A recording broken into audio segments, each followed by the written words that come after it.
कई लोग मन चक्षु के माध्यम से काल्पनिक दृष्टि से भी बाहर एस्ट्रल ट्रैवल करते हैं, बाहर ग्रहों की दुनिया को घूमते हैं, इस नक्षत्र के दुनिया में जाते हैं। यदि स्टार्ट में निकलने की मैं पोजीशन अपने अनुभव को आपको बताऊं, तो जब प्राण चेतना, जीव आत्मा का स्थान हृदय चक्र में है, हृदय के पास है, जब यहाँ से निकालते हैं तो हम अपने अंदर की शक्तियों को पहले प्रज्वलित करते हैं,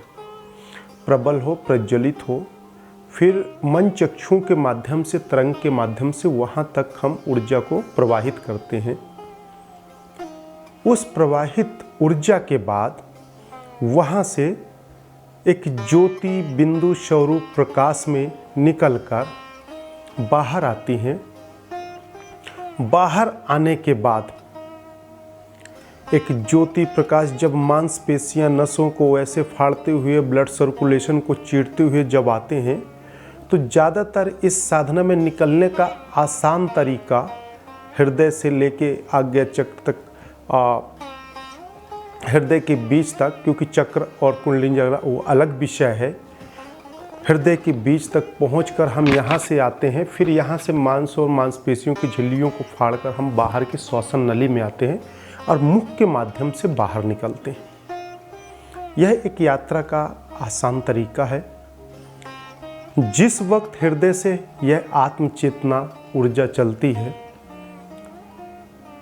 तो इसमें बेहद दर्द, पीड़ा होती है, क्योंकि आपके शरीर में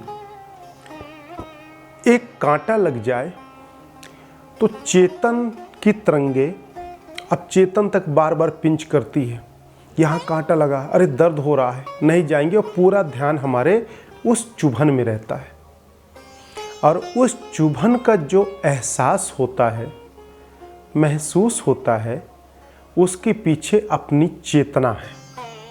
अपने तरंग हैं जो नीचे से लेके ऊपर तक, मेमोरी तक, माइंड तक, बुद्धि को देकर, चेतना में लेकर स्मरण को कराता है। तो जब एक ऊर्जा, एक ज्योति प्रकाश, जब वह दोनों तरफ से एक रक्त प्रवाह, झिल्लियाँ, तरह तरह की कोशिकाएं, सेल्स, उसके बीच में वह एक ऊर्जा है, और वह ऊर्जा यदि निकलेगी तो वह ब्लड के बीच से आएगी, मांस की झिल्लियों को फाड़ते हुए आएगी, तो उसमें बेहद दर्द, वेदना, आभास होता है। और ऐसे ज्योति टिप टिप टिप टिप टिप चलते हुए आएगी, आगे आएगी, यहाँ आएगा, यहाँ से यहाँ आएगा। अलग अलग तरह से अनुभव है, मैं पूरी तरह से इसको स्पष्ट नहीं कर सकता क्योंकि ये गॉड गिफ्टेड क्रिया है। साधना कराएंगे उस वक्त ज़रूर अनुभव करेंगे, और अनुभव करवाने की आप लोगों को कोशिश करेंगे कि आप लोग भी इस तरह के अनुभवों से आनंदित हो सकें और महसूस कर सकें, मन चक्षुओं के माध्यम से देख सकें।